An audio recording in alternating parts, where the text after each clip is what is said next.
I'm just going to go ahead and start the recording now, even though we don't have everybody on yet. We're going to give people a chance to join. But hi, everybody. This is day 8 of the 21-day challenge, and we're just kind of starting a little bit early because there are some questions that we can answer before everybody gets on.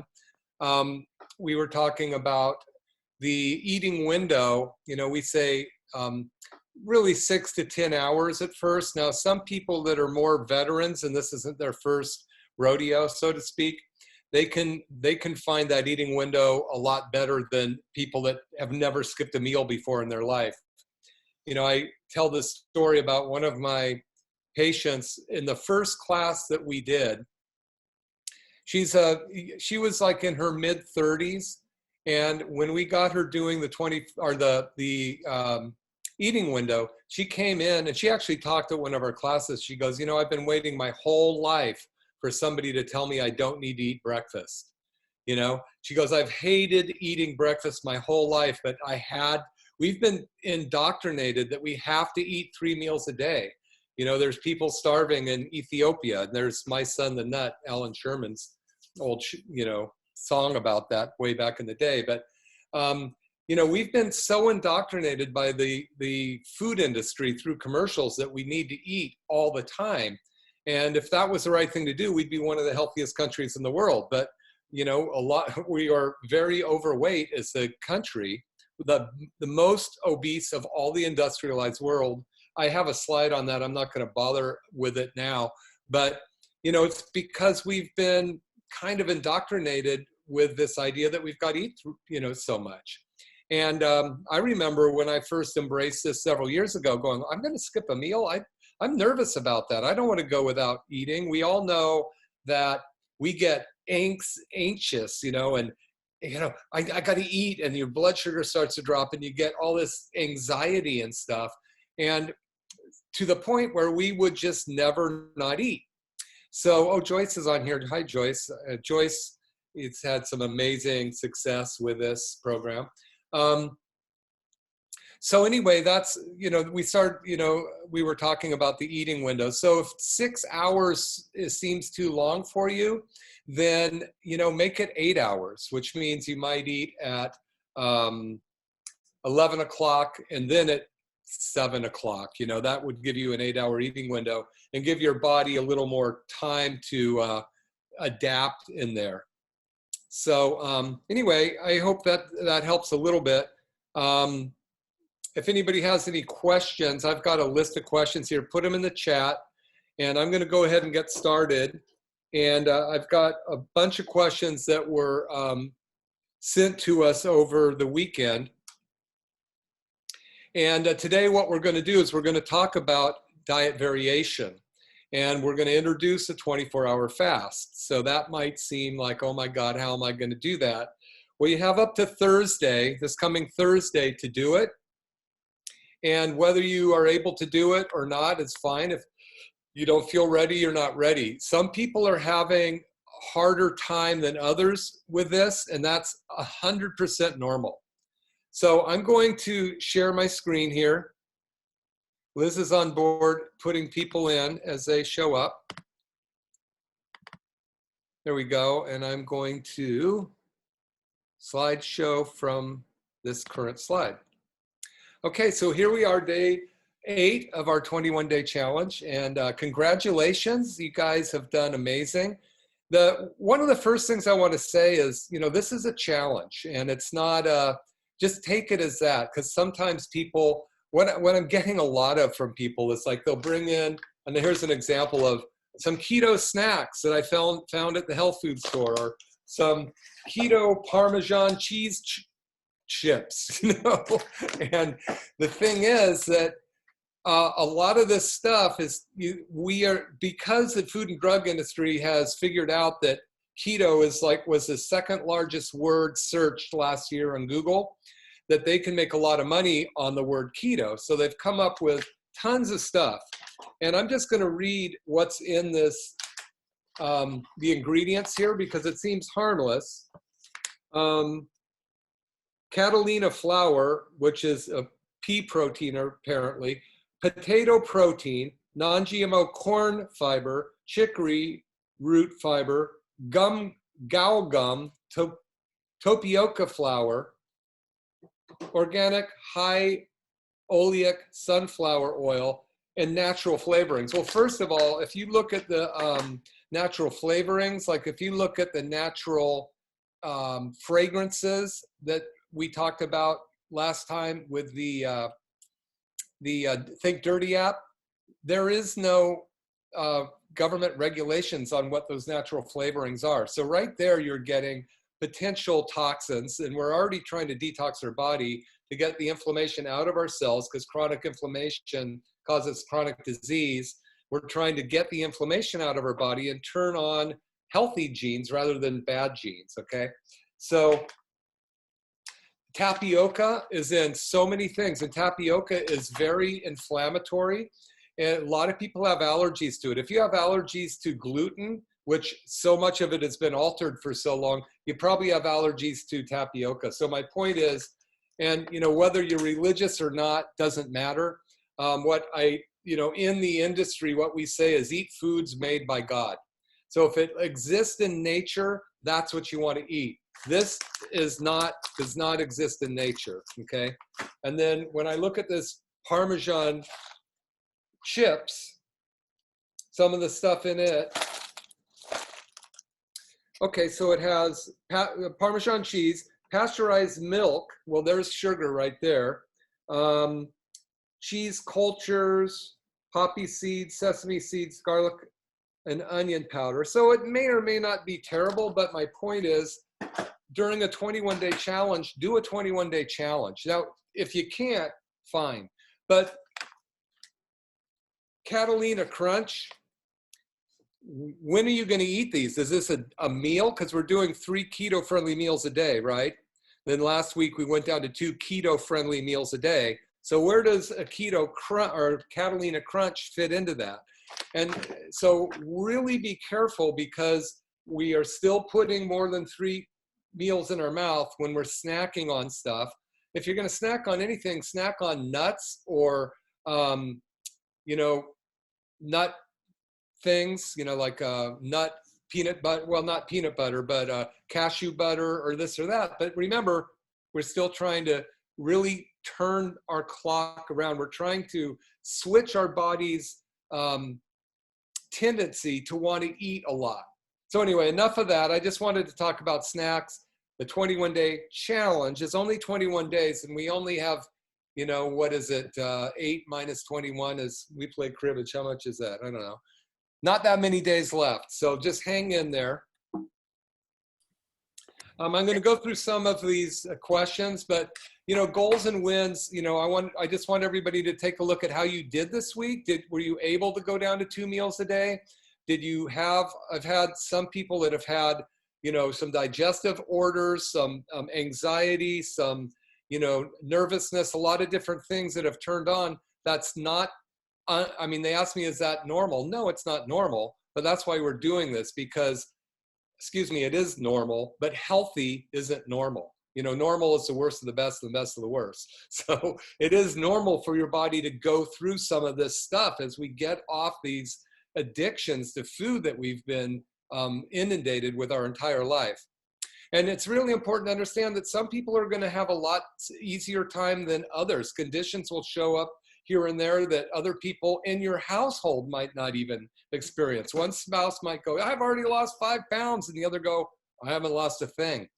Don't worry, it's not a sprint, it's a marathon. This is a lifestyle change, but when you get to the goal line, which is, a nice old age of free of disease and just one day not waking up, versus years and years of infirmary because of all of the inflammation, all of the chronic toxins in our bodies cause chronic inflammation and causing chronic disease.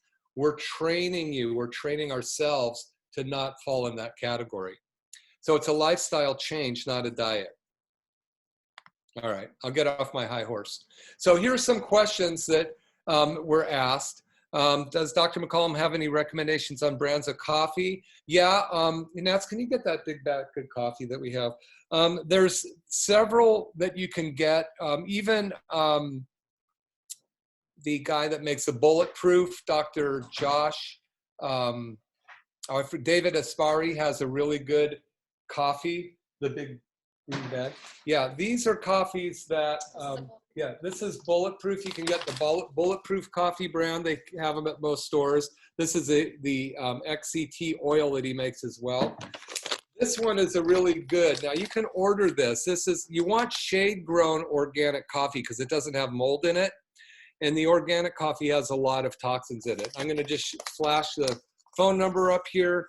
I'll probably have Liz put this out in an email tomorrow. We get 4 pounds every month of this stuff. And my ex-wife and I split it. She takes a bag and I take a bag. But it's really good and it's not that expensive. It's cheaper than you could get in the stores. But any organic, like even Santa Cruz Roasting Company has good organic coffee. Pete's probably does too. I mean, every once in a while, I like the flavor of their French roast. So I'll get some Pete's French roast because it's a unique flavor if you're going to drink coffee, and some people don't. Why should we be avoiding pork per the recommendations on the keto shopping list? So I've heard this. I don't know how true it is, but I've heard that pork is one of the most toxic foods there is. You know, since they're trying to get rid of trichinosis in it, they really load it heavily with different types of natural or not natural antibiotics, and so I don't know. You can look into it yourself, but I'm going to just tell you what I heard. I haven't looked into it, but I've heard that you cannot even transport pig feces across a state line because of the toxicity level. I may or may not be true, but it was enough for me to go, I don't like pork that much anyway, so I'm just not going to eat it. Can you explain about dirty versus keto diet or clean keto? Yeah, so a lot of people just get online and they go, oh, great, it's a keto diet. I can eat anything that's got fat in it. So they're eating non-organic foods. They're eating bacon all day long that isn't organic and isn't, still has all of the chemicals, nitrates and stuff that they put in it. And so you're eating foods that's toxic versus very clean keto foods. That's why we have you take these certain oils that we know are clean burning oils that are not going to cause more inflammation in the body. Dirty keto are oils that are kind of like trans fat in a way. Imagine your cell wall, 30% of your cell wall is made up of omega-6 oils. And if it's crispy because it's trans fat or it's canola oil, like from margarine, which is nickel inflated canola oil with yellow dye in it, we want metabolic flexibility. We want the hormones to be able to get into the cell walls and get through them. So that's why we want to do clean keto. And what we're teaching is more of a clean keto. A lot of people do stuff online without enough understanding, and they get themselves in trouble. They get sick with something called the keto flu, which just means your body's burning toxins too quickly, and it will make you sick. What level should I be aiming for with my keto meter? I'm glad they asked keto meter. You want to be above 0.5 right now, ketones. When we go into a 5-day water fast that we're not going to do on this challenge, after this challenge in about a week later, I'm going to be inviting people in to do a 3-day either bone broth or water fast. Anybody's welcome to join. It will still be just part of this thing. But you do want to have a keto meter. I think it's later on somebody asked about keto strips. So a keto strip is something you pee on, and it will turn purple if you have ketones in your urine. It doesn't tell you how much, so it doesn't quantify it, so it doesn't really do you any good. So if you're just doing this for fun and you're going to do the 21-day challenge and then stop after that, you don't need the keto meter. But if you're really serious about, hey, I want to change my life, and I need to know what my ketones are, because when we get into a 5-day water fast, I want a 1-to-1 ratio with my glucose, which I'm not going to explain right now because we're not there yet. but that's what we're going to want to do, and you need to know how to convert it. So I just highly recommend that you consider getting the keto meter, because peeing on a keto strip is not going to give you the numbers that you're looking for. Let's see, I'm going to go to the next one. Can we talk about when to drink water while intermittent fasting and how much water to drink throughout the day? Should I be drinking more water? I'm going to have a sip of mine. So the answer to that is kind of funny. Somebody asked, I think she says, I hate drinking water, but I'm drinking 40 ounces of water twice a day. The funny thing is that you don't necessarily need to do that. Your body will kind of tell you when it needs water. Too much water is actually, if your body's not ready for it, it can actually kind of mess things up. So I think, 8 glasses of water a day is fine. It's going to differ with different people, but it isn't, you don't have to drown yourself with water here. Your body's going to tell you when it's thirsty. And this comes down from Dr. Dan Papa as well. He just says, the fallacy of everybody thinking they need to drink all this water. Don't not drink it if you think you need it. It's just that you don't have to drown yourself in water during a fast. We're just changing a few things. I think the same person asked if I drink my water before I exercise or after my exercise, or I eat before or after my exercise. I either talked about this last class or I put it in one of the other little group chats we had. But yeah, you don't want to drink water a half hour before you exercise, during your exercise, or after, for a half hour afterwards, because you're trying to get your body to become, I'm going to use that word again, metabolically flexible, where you're going to pull the fluids out of the interstitium, between the space between the cells. It's called the interstitium. Inter means between. And we want to pull that out. And if you're drinking water the whole time, it bypasses that. Your body doesn't get a chance to do a deep cleaning. So you give yourself a half hour on either side. You don't want to carb load before you work out, because you'll just be burning your carb. Now, if you're trying to go for a marathon or something like that, it's a different story. But for us, just trying to get through and turn our body's metabolism around, we need to challenge it. That's the biggest thing we need, take home message. We want to challenge our body. That's why we don't want to take snacks. That's why we're doing 2 friendly meals a day rather than 3 with no snacks in between. And in a minute, I'm going to talk about a 24-hour snack. So I did mention the $8 per meal class. I wish I knew the name of it. If somebody does, please put it in the chat. Nancy, you may know. Scott, I don't know if you're on, but I think you know. It is on, you can call KSCO. They advertise with KSCO 475-1080. And I hope you guys are all enjoying the recipes we're putting up. Natalie and I we've had a recipe up every day that we're not doing a Zoom meeting, along with like little 5-minute videos. We're posting me cooking them. They're all created mostly by me, and then we're writing down the recipe. How much exercise should I be doing? So you don't need to do an exorbitant amount of exercise here. You shouldn't, when you fast, you don't want to be doing really hard exercise. I'd say exercise how much you've been exercising. If you haven't been at all, a half-hour walk a day would be good, because that gets your lymphatic system going. And the lymph system, when you walk, all the muscles contract that push the interstitial fluid. Again, the lymphatic fluid, we have 5 times more lymph fluid than we have blood in our body. It pushes it up towards our heart by exercising. That's also a way of detoxifying or cleaning ourselves. Okay, let's go back to this question. One patient mentions that her knee became hot, very hot, and started hurting after standing for several hours. I want to know if this is normal. Yeah, it's normal. It isn't healthy. So, yeah, it shouldn't hurt. So you've got either a misalignment of the knee from a chronic injury, potentially a pinched nerve in your low back. You might have already some kind of arthritis in the knee. So all that stuff you should check it out. There's a lot of things you can do. Any of these things you can also always fill out the neurotoxic questionnaire and fill it in, because then you get a 15-minute consultation with me personally, and you can ask those questions, because it's hard to know without seeing you. Is there a physical test we can do to tell how toxic we are? Yes.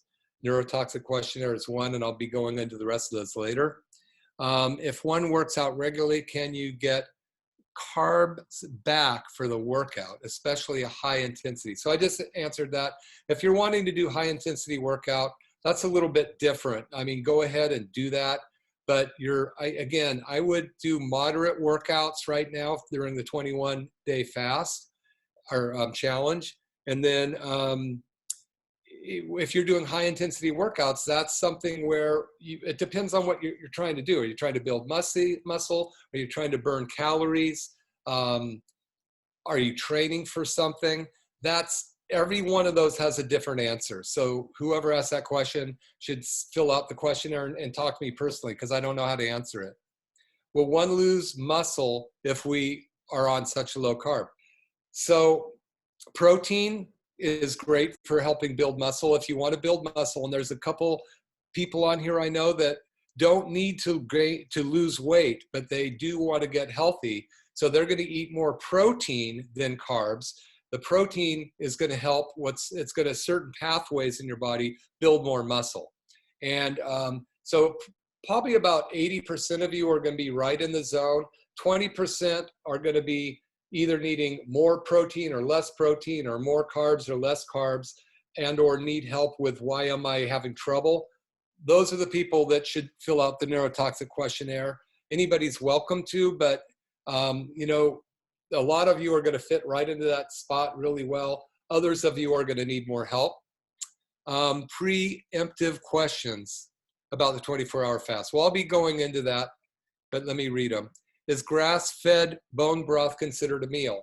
If not, when going through a 24-hour fast, does drinking grass-fed bone broth mess up my 24-hour fast? So yes, bone broth got protein in it, so it will raise your blood glucose level.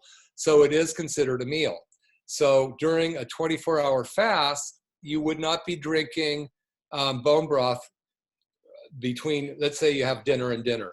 That's going to be water only. Now the coffee you can drink, or the tea with the oils or fats in it, because those oils and fats burn as ketones, and they're not going to spike your blood glucose. So the best way to answer that question for you, and when we were doing this class, and there's a lot of veterans on here, they would tell you, take the bone broth, test your glucose 20 or half hour later. If your glucose goes up, it's a meal. If your glucose doesn't go up, it's not considered a meal. So, you know, there's a lot, we're trying to really fit into a narrow pocket here. But that's why these questions are great. And thank you all for submitting them. Since coffee does not have glucose, hence not considered part of our meal for the day, are we going to be allowed to drink coffee during a 24-hour fast? Yes. I just answered that question. You can have oils or fats during the fasting part of the 24-hour fast, as long as it doesn't raise your glucose. Now, even if you're not going to get the keto glucose meter, you know, it might raise it a little bit. For the 24-hour or 21-day challenge, hey, we're good, man. We're just rebooting our body. We're trying to get an idea if this is something I want to do for the long haul. Do I really want to get this down? So if you don't want to get the meter yet, just go through the process. Your body's going to adapt towards it. And if it's something you want to do for really to get your health ready, then, you know, we can talk about that at any time. You can ask more questions for next week, and or we can do a consult when you send in the neurotoxic questionnaire. Do you know which store sells grass-fed bone broth? I think you have to go to Staff of Life, and I don't know if you're going to find grass-fed bone broth, but you can find organic. We have some that I get. Can you get that bone broth out of the refrigerator? There's a few different types. There's Fire and Kettle, which I also have up there, but you might not be able to find it. Then there's this other one. I'm going to do a recipe on making bone broth. I actually have one. Yeah, if you can find the Fire and Kettle. So this is one type of bone broth. I don't know if you can see it or not because my picture isn't up here. Let's see if I can get it up here. Yeah, there it is. No? Oh, Nancy Quam's holding one up. Maybe you can write that in the chat, Nancy. And then this is the one, another one that I use here. This one I like a lot because it's got a lot of collagen in it. It's very thick, so it's a real good one. But you can get organic bone at Staff of Life, and or even New Leaf has it. So I will address that though in a video that we're doing. And please tune into the videos and just comment on them if you like them or not, or what else you need from us. You know, what information aren't we making clear enough? Does drinking water just mean pure water? What about broth? Neither. Just a question. Mio, I don't know what that is. Mio, does this mean miso? Huh? Mineral? I'm not sure what that means. Does drinking water? Yeah, it would be just pure water. So anytime, like sometimes those drinks that you get that have flavors in them, trick the brain, and that flavor reminds the brain of something sweet. So it will actually get your pancreas to start to produce glucose, which we're trying to avoid. So water, thank you, is what you want. Lastly, what snacks fall under? I have not snack, but I have keto trail mix from my office, and I'm not sure how to incorporate them into my meal because I do not know how it affects me. So again, right now it's a 24-hour. There's a couple ways to think about this. When you are, right now we're doing a challenge. We want to have right now the 2 meals with no snacking, because that's how we started this out. 3 keto-friendly meals, now 2 keto-friendly meals. Once your body is at the level you want it to be at, then you can cheat, so to speak. Then you can do the keto snacks. You can take these kind of things. You can do the mix that we have at our office. You can try these other things. And you know that, we're gonna talk about diet variation, which you go off the keto diet completely for a month. Spring comes and you go, hey, I love fruit. I'm going to eat fruit for a month. But your body knows how to get into into ketosis again in a heartbeat. My body will go from, when I go out of the ketogenic diet, in about a day, I'm back into a ketogenic diet, which means my body's burning ketones. So not to confuse you, which I might have just done, we want to be on the ketogenic diet till you get to your fighting weight, so to speak. Depending on how much weight you need to lose or how much inflammation you need to lose, you know, you should probably talk to me. If it's more than 10, 15, 20, maybe even 30 pounds, then we should talk about how to move in and out of this safely so that you can get this to work. If you're trying to get off things like metformin or insulin dependence, which we've helped people get off of, it's really important that, you know, you talk to your endocrinologist or your doctor about wanting to do this as well so that they know what you're doing. A lot of times they have a little bit of misunderstanding. Just the other day, my sister said she went to her orthopedist and she's doing the ketogenic diet, which her chiropractor down south has her on.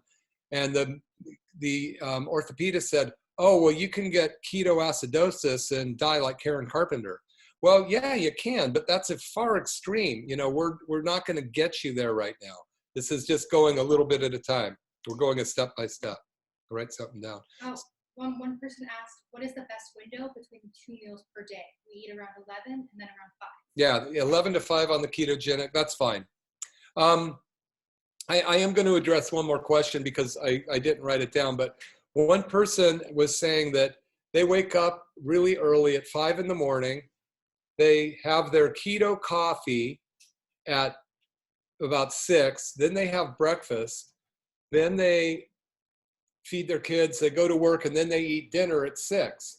Well, you don't have an eating window that works there. So the keto coffee with enough oils in it should make it so you're not hungry and that you don't need to eat till 11 or 12 because you take your walk and drink your water at about 11. That's where you should have your first meal ideally, and then eat at 6. So you have an eating window of 8 hours. What you're doing by eating at 6 in the morning and 6 at night, you have a 12-hour eating window. So that's not per the formula. So again, email the office if you're having problems with that. This is the keto meter. I think the one that you can get through our website, you get a 15% discount.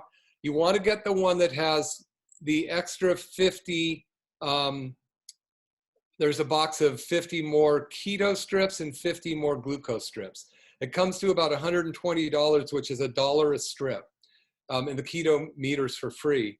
Any other meters, the keto strips are $3 each. So these are $1 each, and it's really the best one there is.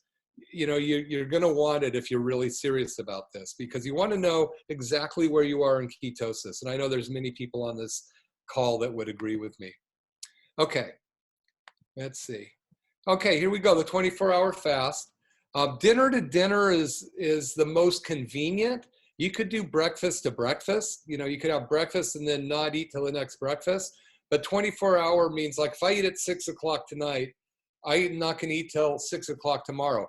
I can't have my keto coffee with the fats in it. I can't have fats, but I don't want to eat anything that raises my glucose. So a 24-hour fast means no carbohydrates for 23.5 hours between meals. That makes sense. Okay, so that's what we're really looking for. Autophagy, again, is that word. I put a video out on it the other day, and I'm going to run through that shortly here. But now that we've started to turn our body into a keto burning engine, we want to implement the idea of diet variation. So by doing a 24-hour fast, we're varying our diet.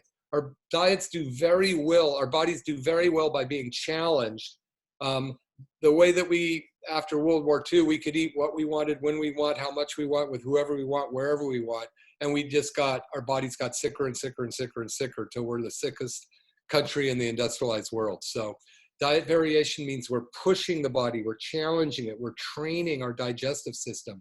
By not eating, we're giving our body the energy to go heal the damage in our digestive system. 60% of the energy goes to digesting our food. So when we're not eating for 24 hours a day, that 60% of energy goes to healing our brain, healing our muscles, healing our joints, digesting the inflammation in our knees and the swelling in our shoulders, and healing our organs. So the 24-hour fast, we're going to do one a week, okay? And then next Thursday, I'm going to introduce another thing that you'll love. I'm going to keep it a secret for you for now. But you want to be here next Thursday because you're going to love what I'm going to tell you get to do. And we'll put out a real cool video on it too.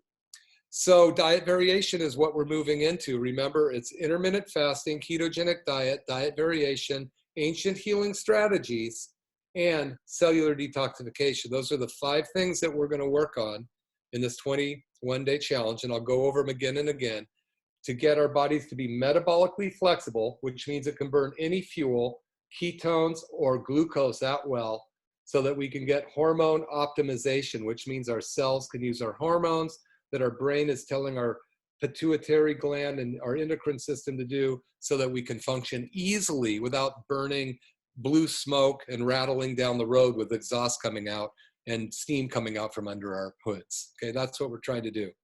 So 24-hour fast causes the body to go into a survival mode, and that's what we want. We want to challenge it. It's going to burn glucose when available, and when glucose isn't available, it's going to burn ketones. It's also going to scavenge our body for all kinds of broken down cells, bad microbiome, other toxins and cancer cells and all that kind of stuff. So the more we get into challenging our body, the more autophagy goes and cleanses it, and we end up with, I just thought of this, on fish tanks when, they get all that moss that grows on the side of the tank, but then you get those snails that eat it and keep it clean.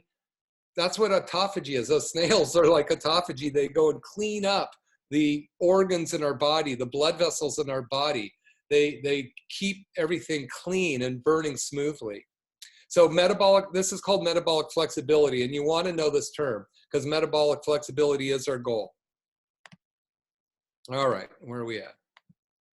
So here's autophagy again. So these are cells eating bad microbiome. Those little guys are microbiome. Your body's way to cleanse itself is autophagy. It's a biological process that removes body's accumulated toxins and recycles damaged cell components. And then the purpose and end goal of all this is new stem cell production. So stem cells, to explain them, it's like when an egg and a sperm come together, that's a stem cell. It can become any one of 200 different types of cells in our body. We have stem cells laying dormant in our bone, waiting to go heal something. When your liver gets damaged, stem cells go to your liver and heal it. When a joint gets damaged, stem cells go to that joint and become cartilage and muscle. When like a kidney gets damaged, or a heart or a lung or a blood vessel. So by getting our body to wipe out old cells, we're speeding up the engine of making new stem cells.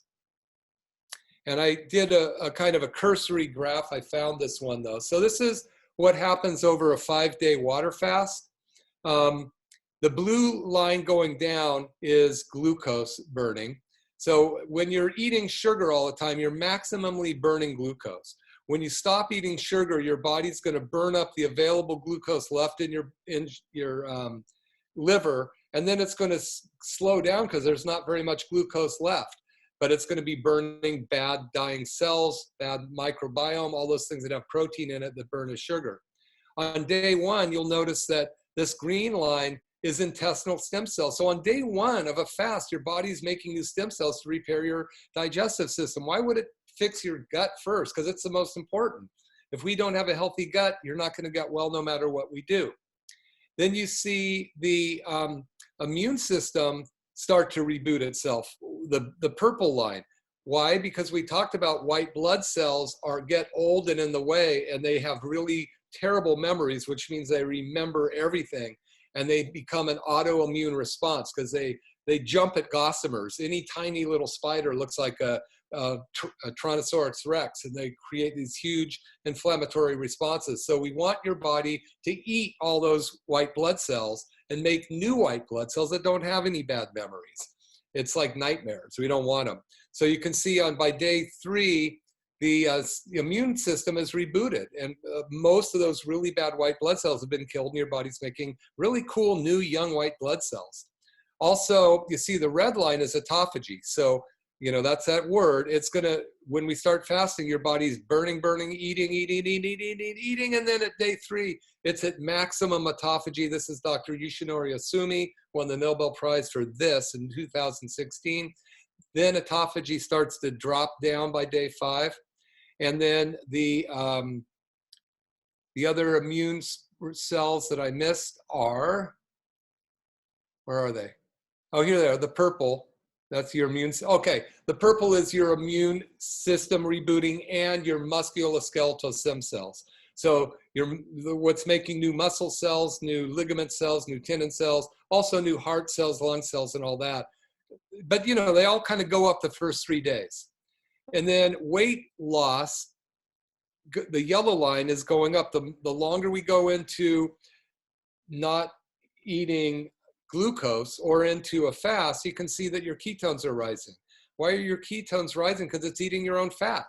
So your body's tapped into your oil reserve or to your fuel reserve. So I hope that helps a little bit. I want to talk briefly about what surrounds our body. We're surrounded by a sea of microbiome. Bugs are everywhere.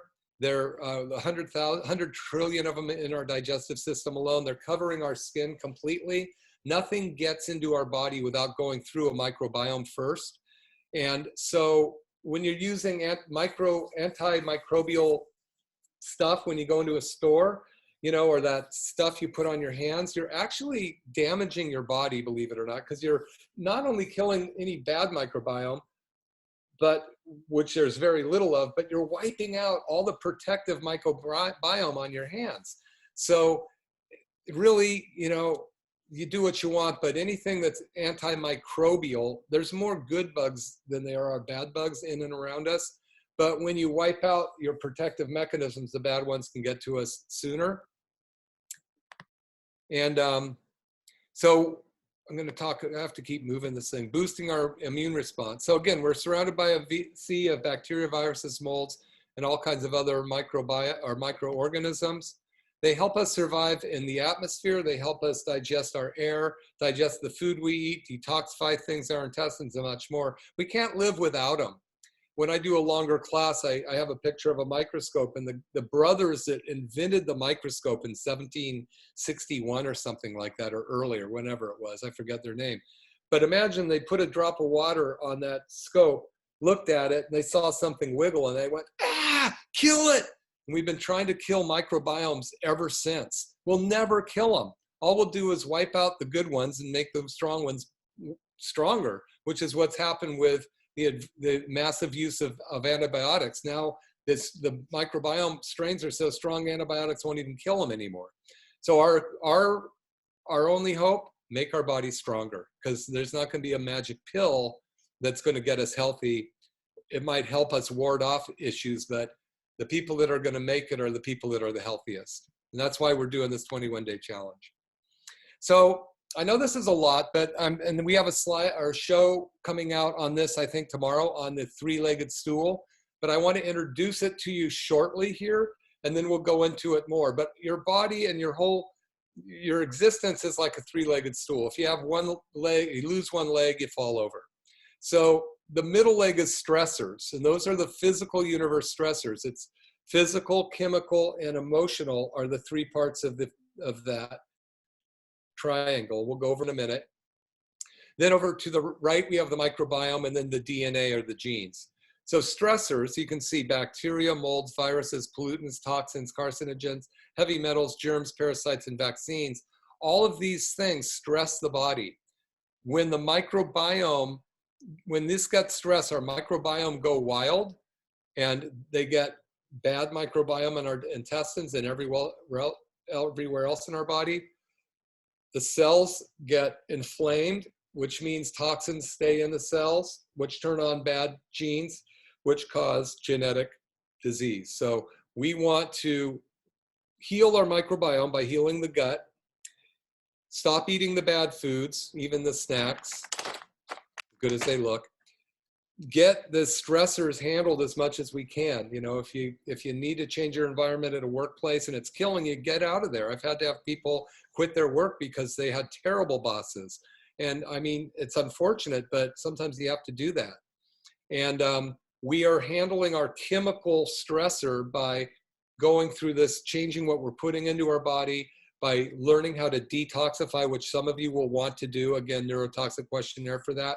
I've had questions on how do we know if we have heavy metals and how do we get rid of them. I'll go into that in a minute. But when we clean up the stressors and we heal the microbiome, the cells get better, and then the genetic bad genes can turn off and good genes can turn on. We know that we have, I think it's 5 to 7 Alzheimer's genes now. They don't have to turn on. Doesn't mean this because you have that gene, you're going to get Alzheimer's. So I want to go over the 3 stressors: heavy metals, molds, and infections. And I'll go into this even more later on another day. But these are some of the heavy metals. And I told you the #1 source of lead in our bodies comes from our mom's umbilical blood. And it comes down 4 generations through mom's umbilical blood. Mercury, 50% of our fillings are made with mercury, silver and mercury. 150 years ago, they started using it. 4 generations through mom, it's stored in the brain and our organs and tissues. #1 mental symptom of mercury poisoning is anxiety. The #1 mental symptom of lead is depression. So many of our kids and youth have lead and, or excuse me, have depression and anxiety. None of them are tested for any of this. They're just put on a drug to handle it. So I think that, and we can't test the younger kids, we have to test the mom. And I'll explain that in just a sec. We're almost done. You guys are awesome. Here, I showed this earlier. Here's a mother, 62-year-old, lead and mercury are pretty high. Cesium, she grew up by 3 Mile Island. The daughter, cesium's high. She's added her own lead and mercury. So you see how similar those are? Then she's had more thallium, which comes from cosmetics, as well as barium, bare minerals filled with barium. And of course, you can put it on your skin because it doesn't get absorbed into your body, right? This is a heavy metal urine test. It's a test we use, a provoking agent that helps pull the stuff out of hiding. And this is a guy that did a heavy metal test without provoking it, without taking something to pull the heavy metals out. Notice where his lead was. It's in the yellow. The same guy, we did a provoking test on him. The lead was off the chart. So it's really important that we do these tests correctly. It gives us a starting point so we know what to do to get this stuff handled for you. This is Dr. Michael Skinner. He's an epidemiologist. Says your grandparents could be in your genes. This is where he talks about 4 generations of heavy metals coming down. Molds are everywhere. Look under your sink, look in your bathroom, look under your house. These things get in our body, and if you ever seen how they have little legs that are spores that just kind of crawl in, like they take root. If you ever taken out some jelly out of your refrigerator, you see mold on top, and if you think you scoop the mold off the top, you're doing okay. The spores go down in there. Remember, my grandma used to do that all the time. So we want to make sure that these are the 3 deadly toxins: heavy metals, molds, and then the other one is a hidden infection. Now, this is a friend of mine. She's a chiropractor up in Seattle, and she allowed me to use this. Sometimes when you have cavitations, or you get root canals or old teeth pulled and they don't pull out the ligament they're supposed to, you can get these things called cavitations. And this was a cavitation that this gal had, which is a capsulated little pocket of bacteria that live in that bone. And you know, your teeth have 7 miles of canal in them. So when you get a root canal, there's 7 miles of just dead tooth that these bacteria and things live in. So this was hers. Anything over 9 is considered high risk. So Streptococcus, I mean, I can't even pronounce all these, but all these were living in her jaw.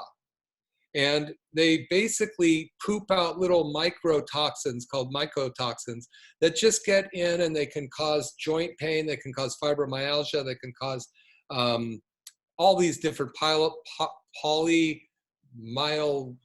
those names. They just love these names that just describe symptoms. If you can get a movie called Root Cause, you can get it on Amazon. They don't sell it anymore. I mean, you can't rent it, you have to buy it. They censored it, but it will show you this whole thing. And so we can test for this. You got to go to a dentist and get a certain type of x-ray for that. You guys are awesome. I really appreciate you putting up with all of this information I'm giving you. I know it's a lot. But basically what we're trying to do is stop storing sugar, go after the stored fat, and detoxify as needed. It's that simple. So we're stopping the storing of sugar by changing the diet, the food we're putting in our body. This week, by Thursday, I would love you to try to do 1 24-hour fast. So eat at dinner and don't eat it till the next dinner. If you don't make it, don't worry. You got the rest of your life to do this. I mean, look at your whole life. You've been eating 3 meals a day with snacks in between. So this might take a little getting used to. Give yourself a win by doing it. We're going to go after the stored fats. And of course, toxins are stored in fats. So one person asked about one day feeling very nauseous. She had the runs. She, felt terrible. Sometimes they call that the keto flu, which is just your body dumping toxins too quickly. A lot of times when people try to do this without any instruction, they get into trouble and then they quit. And then they don't ever get their symptoms handled, and they're right back to the drawing board. So the 21-day challenge, I appreciate you guys being here. We'll see you Thursday. Yeah, there's some more questions? Yeah, in the chat. Okay, I have some questions, so I just try to read them. I can read you. Yeah, got some questions. So this is Dr. Pompa. He's actually writing the foreword to my new book, which Turn Back Your Biological Clock, which is really very awesome. So why does autophagy drop after day 3? Why does autophagy drop after day 3? Probably because the body is a self-preserving thing. So it's going to go, we're going to eat as much of the maximum senescent or senile cells. And then after that, it's going to make sure that your body is going to replace what it's eaten. So I can't tell you I know for sure. I can just tell you it's a max there. So that we do know by science. There's probably a real good reason why it drops, but I think it's your body just going, okay, that's good enough. Now let's rebuild stem cells and then do it again.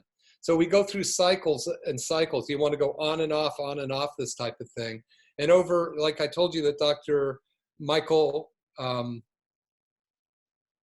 Thomas Siegfried, the guy who wrote the book, Cancer is a Metabolic Disorder, he's like the leading authority, says 1 5-day water fast a year decreases your risk of cancer by 95%.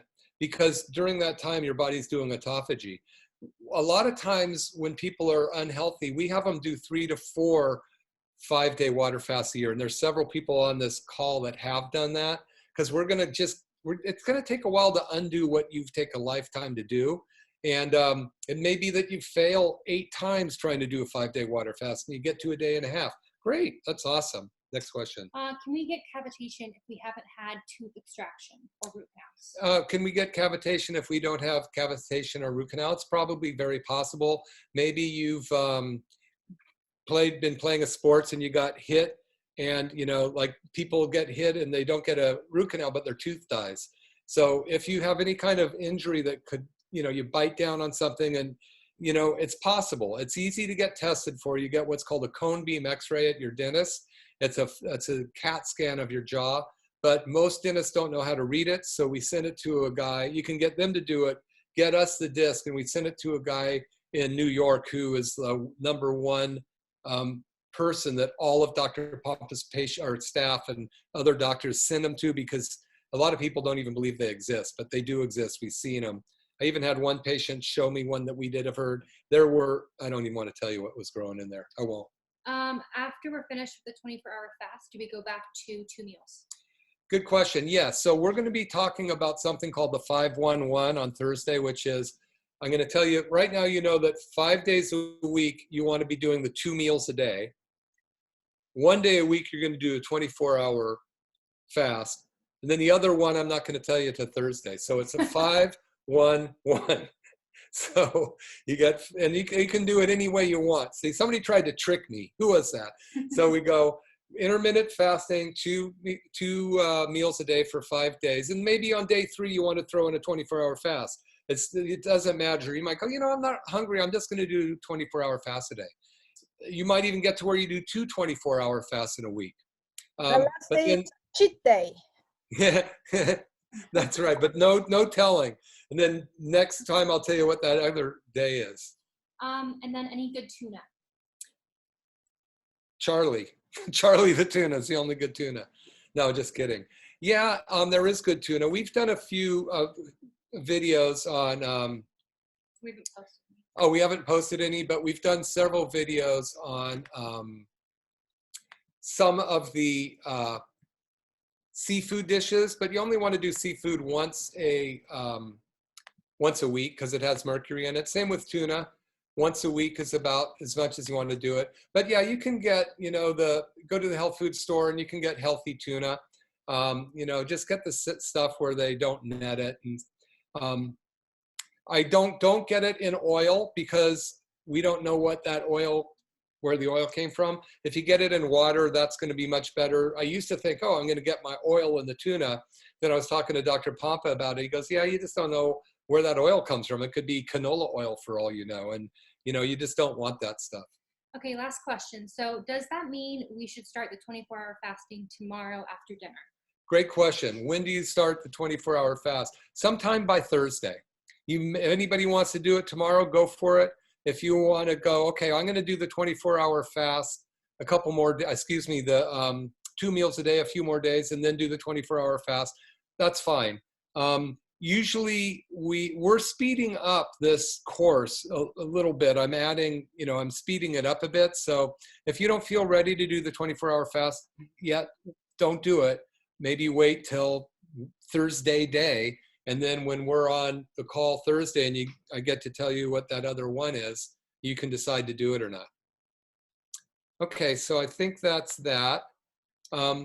Yeah, and you guys can continue to leave your questions. You can email them. We get all of your questions to info@McCollum Wellness. You can leave them in the videos that we post on Facebook. We do see all of them. So if we don't answer you directly, we will answer them in the Zoom calls. Yeah, and I really appreciate the questions. And if you are watching the Facebooks in between, please comment on them. It just lets Facebook know that people are watching our posts and they're liking it or like my page. Everything is up on YouTube at Dr. Duncan McCollum. It might take a day to get it up there afterwards, but if you've missed any of this, you can just go to Dr. Duncan McCollum on YouTube and watch any of these videos again. All the recipes are up there. Like the page if you don't mind, or follow it. I'd appreciate it. So here we go, just trying to recap: intermittent fasting and the ketogenic diet. We just are now introducing diet variation, which is we're putting a 24-hour variation of your diet in there. And then we'll do another one you'll find out about. Ancient healing strategies is basically diet variation. I'm going to go into that more. We haven't really covered it too much yet.